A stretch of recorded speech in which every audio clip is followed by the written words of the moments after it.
বিকাশৰ এই অভিলেখ যাত্ৰাত আজিৰ পৰা আমিও সহকৰ্মী হ'লোঁ আৰু বিশেষকৈ মই ভাবোঁ বিকাশৰ ক্ষেত্ৰত গোটেই ভাৰতবৰ্ষত অসমৰ বৰ্তমান গভৰ্ণমেণ্টখন অৰ্থাৎ বিজেপি গভৰ্ণমেণ্টখন মাননীয় মুখ্যমন্ত্ৰী যিটো এখন অভিলেখ সৃষ্টি কৰিলে সেইটো আমি কোনেও অস্বীকাৰ কৰিব নোৱাৰি।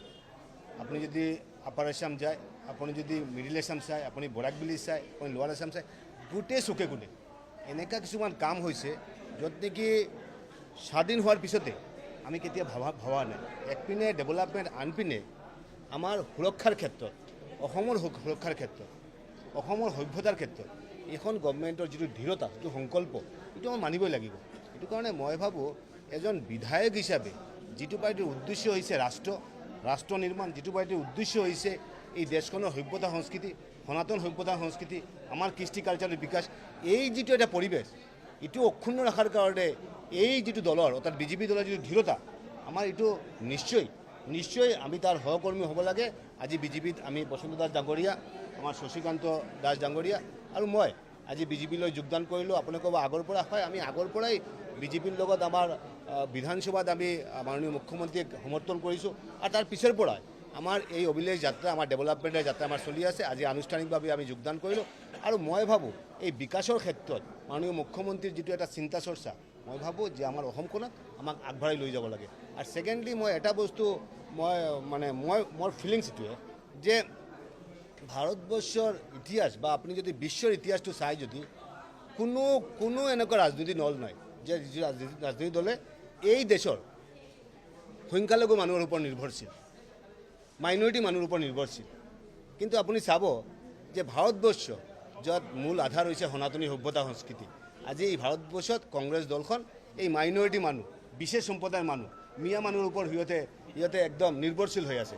ইটো পাৰ্টি এটা পাৰ্টি যদি যে বিশেষকৈ মাইনৰিটি মানুহ, মিয়া মানুহক খুচি ৰাখিবৰ কাৰণে ৰাম মন্দিৰত নাযায়, এই পাৰ্টি যদি দেখা যায় যে য'ত নেকি পাহাৰত উচ্ছেদ অভিযান যেতিয়া চলে তেতিয়া যে দেখা যায় ইটো পাৰ্টিয়ে এই উচ্ছেদ অভিযানৰ বিৰোধিতা কৰে। যেতিয়া দেখা যায় যে আমাৰ ৰাষ্ট্ৰীয় ঘাইপথত যেতিয়া আমাৰ যেতিয়া নামে, যেতিয়া দেখা যায় S-400 আমি কিনো, যেতিয়া দেখা যায় ৰাফেল আমি কিনো, যেতিয়া দেখা যায় সুৰক্ষাৰ ক্ষেত্ৰত, ভাৰতবৰ্ষৰ সুৰক্ষাৰ ক্ষেত্ৰত আমাৰ গভৰ্ণমেণ্ট নৰেন্দ্ৰ মোদী ডাঙৰীয়াই বিশেষকৈ এটা পদক্ষেপ তেওঁৰ যিটো অৰিহণা, তেওঁৰ যিটো মাইণ্ডছেট, মই ভাবোঁ আমাৰ গোটেই ভাৰতীয় আমাৰ সমৰ্থন কৰিব লাগে। এইটো সময় দেখা যায় যে কংগ্ৰেছে বিৰোধিতা কৰে, সিহঁতে পাকিস্তান প্ৰেমী হৈ থাকে, সিহঁতে সংখ্যালঘু প্ৰেমী হৈ থাকে, সিহঁতে মিয়া প্ৰেমী হৈ থাকে আৰু সিহঁতে এক্টিভিটিয়ে গম পোৱা যায়। এইটো কাৰণে মই ভাবোঁ আজি এই পবিত্ৰতাৰে বিজেপি যেতিয়া সোমোৱা হয় তেতিয়া সনাতনী সভ্যতা সংস্কৃতি আৰু এটা পবিত্ৰ এটা বাতাবৰণ থাকে। আজি এই দলত যোগদান কৰিলোঁ আৰু মই ভাবোঁ যে যোগদান কৰাৰ লগে লগে আমি বিজেপিৰ সৈনিকে হয়, আমি আমাৰ মাননীয় মুখ্যমন্ত্ৰী হেমন্ত বিশ্ব শৰ্মাৰ সৈনিকে হয়, আমি নৰেন্দ্ৰ মোদীৰ সৈনিকে হয় আৰু আগন্তুক দিনত এই দলৰ ভালৰ কাৰণে যি কাম কৰিব লাগে আমাৰ নিশ্চয় এজন সৈনিক হিচাপে কৰি থাকিম আৰু এই দলত বেয়া হোৱা এনেকুৱা কোনো কাম আমি নকৰোঁ য'ত নেকি আমাৰ দলৰ বেয়া হয়। এটা আগন্তুক দিন যাতে আমাৰ সভ্যতা সংস্কৃতিৰ যাতে বিকাশ হয়। মাননীয় মুখ্যমন্ত্ৰী কৈ যোৱাৰ পিছতে আমাৰ কিবা কথা থাকে নেকি? আমি টিকট পোৱাৰ কাৰণে বিজেপিত অহা নাই, আমি টিকটটো লাগিব বুলি এনেকুৱা অহা নাই। আমাৰ উদ্দেশ্য হৈছে ৰাষ্ট্ৰ নিৰ্মাণ, আমাৰ উদ্দেশ্য হৈছে আমাৰ ৰাজ্যখনক সভ্যতা সংস্কৃতি, আমাৰ উদ্দেশ্য হৈছে বৰাকবেলিখন আগবঢ়াই লৈ যাব লাগে। আৰু বিশেষকৈ আপুনি মিনি ছেক্ৰেটাৰিয়েট কওক, আপুনি আমাৰ এক্সপ্ৰেছ হাইৱেৰ কথা কওক, বৰাকবেলি এক্সপ্ৰেছ হাইৱেৰ কথা কওক, আমাৰ এলিভেটেড কৰিডৰৰ কথা কওক, এই গোটেই মিলিকেনে যদি দেখা যায় বৰাকবেলি ডেভেলপমেণ্ট ডিপাৰ্টমেণ্ট কৰা হৈছে, এই যে বৰাকবেলিৰ উন্নয়নৰ ক্ষেত্ৰত যিটো মুখ্যমন্ত্ৰীৰ যিটো অৰিহণা, যিটো গভৰ্ণমেণ্টৰ যিটো অৰিহণা, আমাক ছাপোৰ্ট কৰিব লাগিব। কোনো সমষ্টিত কাম কৰা কিবা এইটোতকৈ বাধ্যবাধকতা আছে নেকি? মাননীয় মুখ্যমন্ত্ৰীয়ে কৈ গ'লে যে আজি জইন কৰি কেনে কোনো টিকট পাবলৈ কোনো হেৰিয়া নাই, এই কাম কৰিবলৈ কি অসুবিধা? ৰাইজৰ যদি ভালে হয় আৰু আমি যদি কিবা কিছুমান কাম কৰি কেনে ৰাইজৰ কাম কৰোঁ তেনেহ'লে এইটো অসুবিধা কি আছে? আৰু মই কৈছোঁ মাননীয় মুখ্যমন্ত্ৰী কিবা কৈ যোৱাৰ পিছতে মোৰ কমেণ্টছ দিয়াটো এইটো ভাল নহয়। আমাৰ মনৰ কথাটো মুখ্যমন্ত্ৰী ডাঙৰীয়াই কৈ গ'ল যে টিকট পাবলৈ আমি এইটো প্লেটফৰ্মত অহা নাই, আমি টিকট পাবলৈ অহা নাই, কিন্তু ৰাইজৰ সেৱা কৰাৰ কাৰণে এই দলে যিটো সিদ্ধান্ত লয়, এই দলে যিটো দায়িত্ব দিয়ে আমি দায়িত্ব পালন কৰিম।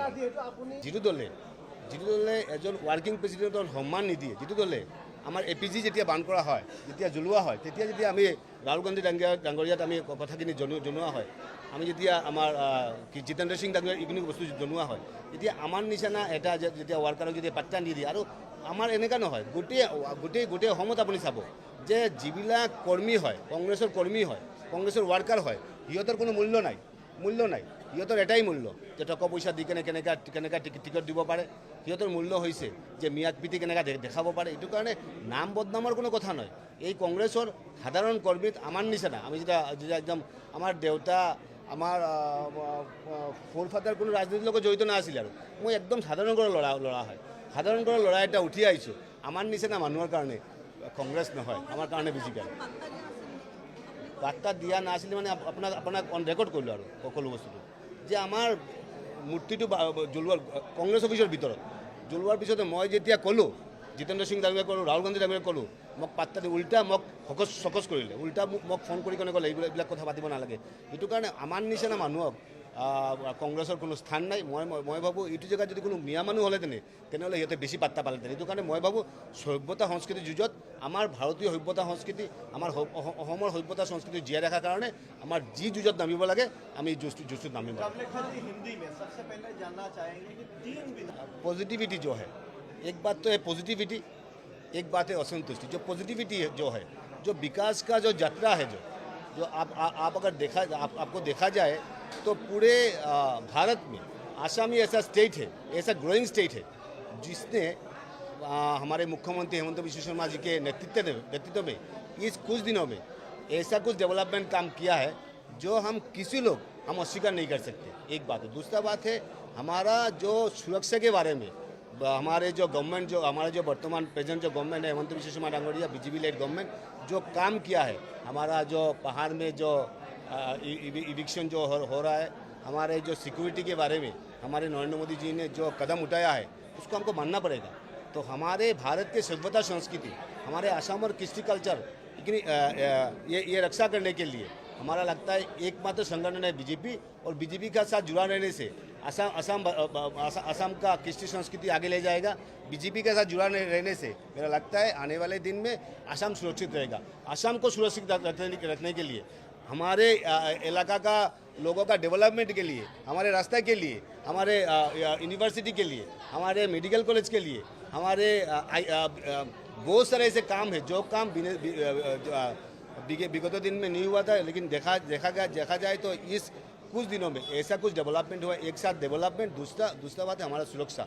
इस दोनों को मद्देनजर रखते हुए हमने आज बीजेपी में ज्वाइन किया हूँ। और दूसरा बात है जो कांग्रेस का जो मेंटेलिटी हो गया है, जो ऐसा एक मेंटेलिटी हो गया है देश विश्व में ऐसा कोई कंट्री नहीं है जो कंट्री का मेंटेलिटी ऐसा है, जो इसका 80% 85% जो लोग हैं, मतलब मेजॉरिटी जो लोग हैं, मेजॉरिटी लोगों को मद्देनजर रखते नहीं रखकर माइनॉरिटी लोगों के साथ, मियाँ मनुष्य के लोगों के साथ लेके जो इस दौर को आगे बढ़ाने का जो मुहिम है, मेरा लगता है इस दौर में हमारे जैसे सिंपल वर्कर का कोई मूल्य नहीं है। इसलिए मेरा मानना है, मेरा फोर फादर मेरा कोई पॉलिटिकल फैमिली का नहीं है, मैं छोटा सा एक आदमी हूँ, बीजेपी में ज्वाइन किया हूँ। और बीजेपी में ज्वाइन करने से छोटा आदमी जो है, एकदम साधारण घर का लड़का जो लोग है, उन लोगों को इज्जत दिया जाता है, उन लोगों को सम्मान दिया जाता है, उन लोगों को काम करने का सुযোগ दिया जाता है। दौर का बात नहीं है।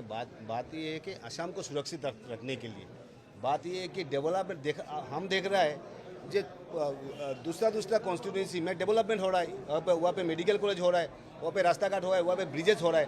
तो अगर दूसरा पे हो रहा है, हमारा यहाँ पे अगर काम कम हो रहा है, तो अगर मुख्यमंत्री के साथ, हमारे ऑनरेबल चीफ मिनिस्टर के साथ हम रहेंगे तो हमारे डेवलपमेंट तरक्की होगा।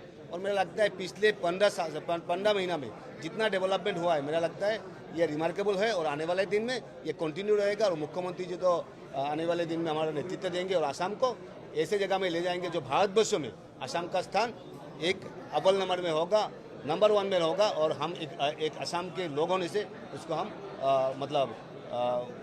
दिल से आभार व्यक्त करते हैं। गुस्सा में भी थे, और ऐसा नहीं है तो ऐसा क्यों हुआ है? आप तो ये भी प्रश्न कर सकते हो। अरे ना, आप ऐसे प्रश्न कर सकते हो, आप भी चले गए, राणा गोस्वामी भी चले गए, सब फ्रंटलाइन लीडर चले गए। इसका कारण क्या? इसका कारण ही ऐसा है। इसका कारण ही ऐसा है, हम लोग जैसा आदमी है जो है ना, हमारा जो हम मेरा और किसी मियाँ लोगों के साथ अगर कुछ होगा तो उन लोगों का मियाँ प्रेम चाहिए। और दूसरा बात है, अगर एपीजी बांड करेगा कुछ मियाँ लोग दूसरा कोई कम्युनिटी का लोग, अगर उसका ऊपर आप बोलेगा जाके जाए ना हमारा ऐसा किया, मेरा एपीजी बांड किया है, उसका ऊपर कार्रवाई किया जाए, उसका ऊपर कार्रवाई नहीं होगा। तो ये जो मेंटेलिटी है, हम किसी का विरुद्ध में नहीं है, हम मेंटेलिटी के विरुद्ध में है। और हमारा मानना है आने वाले दिन में हमारे सभ्यता संस्कृति को, हमारे देश के सभ्यता संस्कृति को, हमारे कृष्टि कल्चर को आगे ले जाने, और इसके लिए एक बीजेपी का कार्यकर्ता होने के नाते मेरा लगता है आने वाले दिन में हम उसको आगे ले जाएंगे।